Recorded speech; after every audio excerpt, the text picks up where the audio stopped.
Hello there, thanks a lot for coming by PosterCentral.com's video blog today.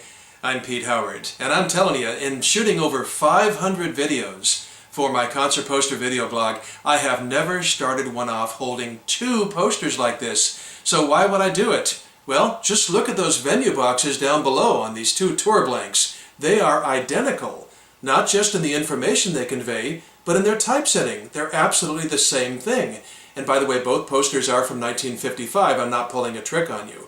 So how is this possible? Was one of the shows canceled, the other one brought in? Nope, these are two different posters for the exact same show on this date. There actually were two shows. Both of these posters were printed by Hatch Showprint out of Nashville, Tennessee, and as a matter of fact, both of them were tour blanks that the headliners could just, use for their whole tour and just strip in the information date by date down below. So you've got two different concert posters for the same show, and the show itself, a combined country music and rock and roll, show, was the brainchild of Hank Snow's manager, a guy by the name of Colonel Tom Parker. Aha! But I'll get to the opening acts in just a second. But as far as why these two different, posters were produced, I had a couple theories. The first instinct I had was to market it to two different audiences, right? This one to country audiences, this one to teenagers and the new rock and roll fad audience. But also there's a matter of convenience. Hatch already had these tour blanks lying around, and they only had to set the type once, right? And just strip it in down at the bottom of both of them, and boom, they were on their way. So that's, quite a possibility too.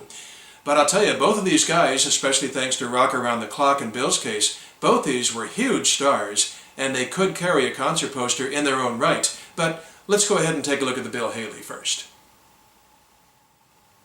So I've already blogged this concert poster, this Bill Haley tour blank, with blankness, if you will, down at the bottom, so it's really fun to have one with the information printed in. No question about it, in 1955, the king of rock and roll was Bill Haley and his Comets.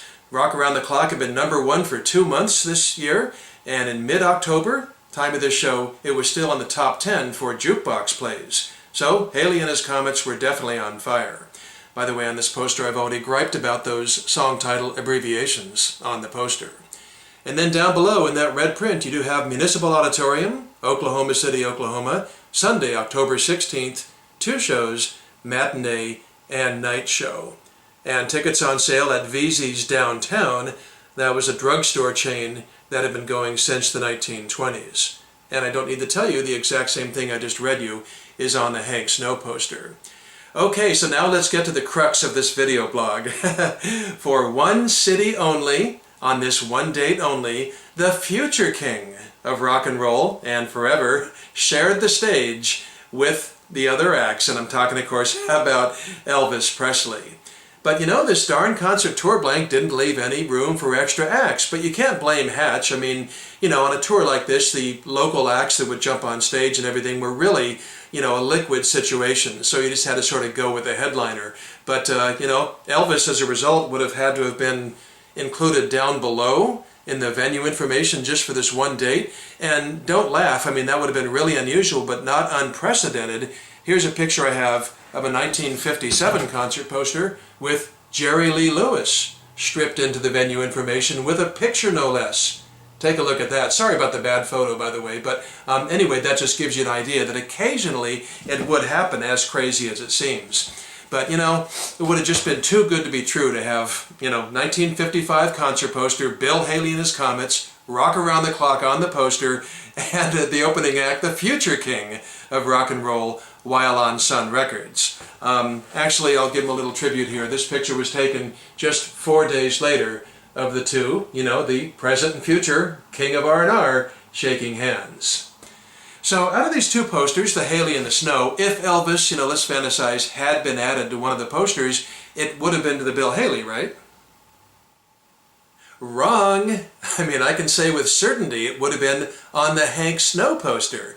Elvis was a country music chart success in 1955. Forget about the pop charts. Baby Let's Play House was a top 5 country hit this summer, and I forgot to remember to forget, could have been the #1 record on the country charts right now, because it entered the chart a month ago and spent 5 weeks at #1, country western. So The Hillbilly Cat was definitely a rising country western star at this point. In fact, interestingly, even going into '56, Heartbreak Hotel, his first huge rock smash, was #1 on the country charts for 17 weeks, twice as long as pop, so don't underplay the country angle of the Hillbilly Cat.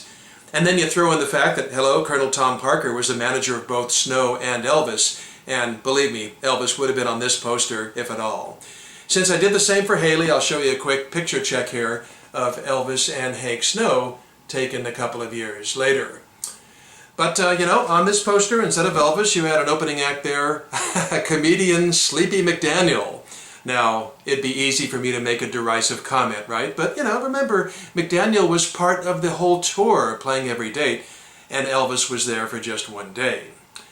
So, I'm going to tie all this together and close with this, Elvis and Hank Snow and even the comedian Synchronicity, and bring it all together for you by jumping ahead just 7 weeks in 1955. Check out this window card from early December. Wow, Hank Snow on top, Sleepy McDaniel there in the middle, and as I zoom in, at the bottom of the bill, extra special, Elvis Presley, new RCA Victor recording artist. He had just signed. So this is from Indianapolis, Indiana. Not exactly a tour, but it was a 4-day run, so that warranted its own concert poster. So, yep, a couple of very cool posters in their own right, from a couple of legends who sold untold millions of records. But boy, from a poster collector's standpoint, we just can't help but wonder what might have been. Thanks a lot for dropping by. Have a good day, and we'll see you again for something soon. Bye-bye.